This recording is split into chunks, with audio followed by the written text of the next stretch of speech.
Salam sejahtera keluarga Malaysia.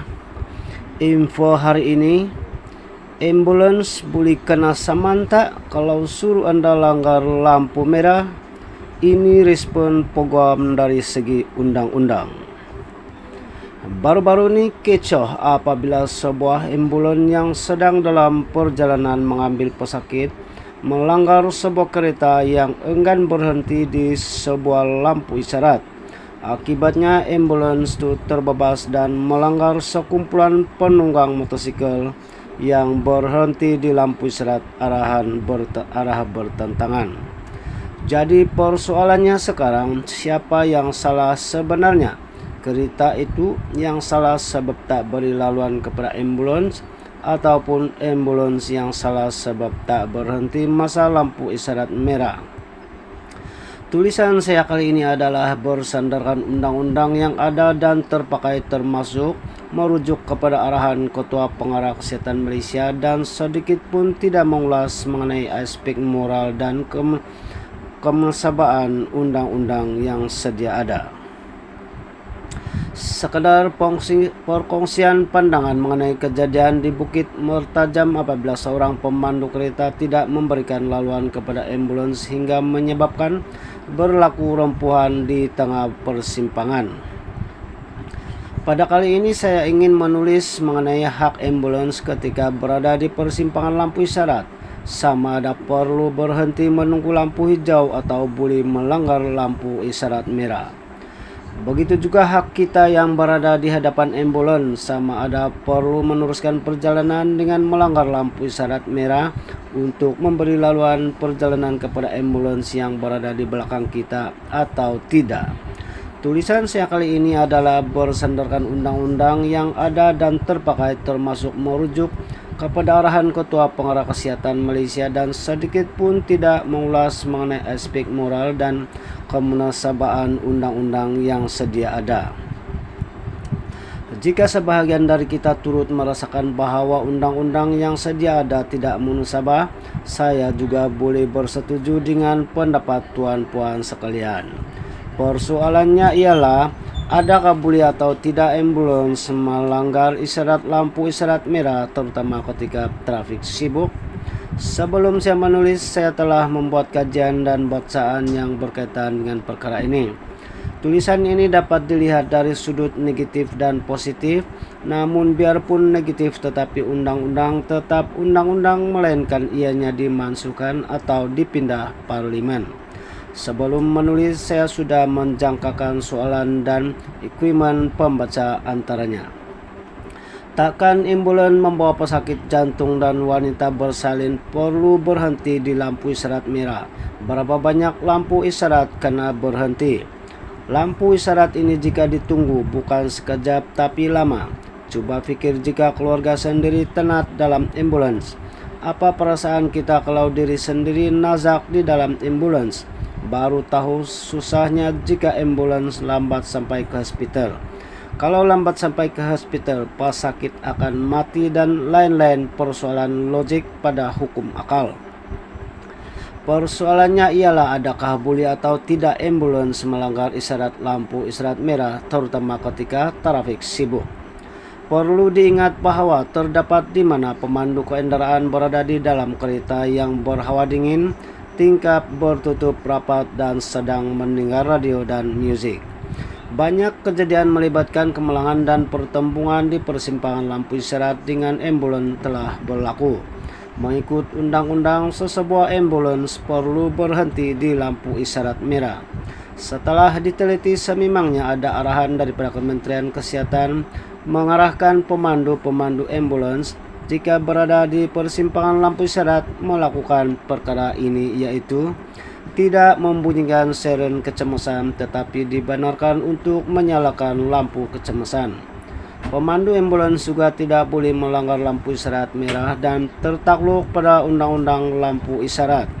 Ianya bukan untuk menidakkan keperluan pesakit di dalam ambulans, tetapi untuk mengelakkan kemalangan yang boleh berlaku yang lebih membahayakan nyawa pesakit akibat dari kegagalan mengikuti isyarat lampu isyarat. Perlu diingat bahwa terdapat di mana pemandu kendaraan berada di dalam kereta yang berhawa dingin, tingkap bertutup rapat dan sedang mendengar radio dan musik. Pendek kata, mereka hidup dalam dunia mereka. Mereka tidak sadar kewujudan ambulans pada masa tersebut. Mereka hanya menunggu pertukaran lampu merah ke hijau untuk bergerak. Sememangnya perbuatan mereka ini tidak bersalahan dengan mana-mana undang negara. Pemandu di hadapan bergerak ke hadapan untuk memberi laluan kepada ambulans sedangkan lampu isyarat masih merah, dan akibat bergerak ke hadapan tiba-tiba dalam keadaan tidak sadar adanya ambulans, maka pemandu ini melihat lampu bertukar hijau dan pemandu bergerak ke depan. Hak laluan adalah milik beliau karena lampu isyarat bertukar hijau. Secara tiba-tiba muncul ambulans dan merempuh kendaraan terbabit. Siapa yang perlu dipersalahkan, mereka atau pemandu ambulans? Begitu juga apabila ambulans berada di belakang, pemandu di hadapan bergerak ke hadapan untuk memberi laluan kepada ambulans, sedangkan lampu isyarat masih merah. Akibat pergerakan ke hadapan tiba-tiba berlanggar atau terlanggar dengan kendaraan di hadapan yang bergerak karena lampu hijau di laluan beliau. Adakah pemandu ambulans boleh disaman dan disabitkan karena pemandu kendaraan hadapan bergerak bagi mengikuti arahan pemandu ambulans berkenaan? Soalannya, siapa yang patut dipersalahkan? Tambahan pula, jika kemalangan itu mengakibatkan kematian kepada pengguna jalan raya lain yang tidak berdosa, adakah pemandu ambulans boleh disaman dan disabitkan karena pemandu kendaraan hadapan bergerak bagi mengikuti arahan pemandu ambulans berkenaan? Jawabannya tidak boleh.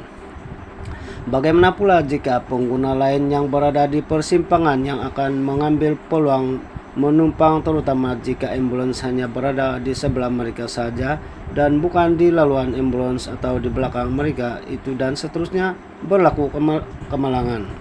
Langkah terbaik jika pemandu ambulans masih dan mahu melanggar lampu isyarat adalah wajar bagi pemandu.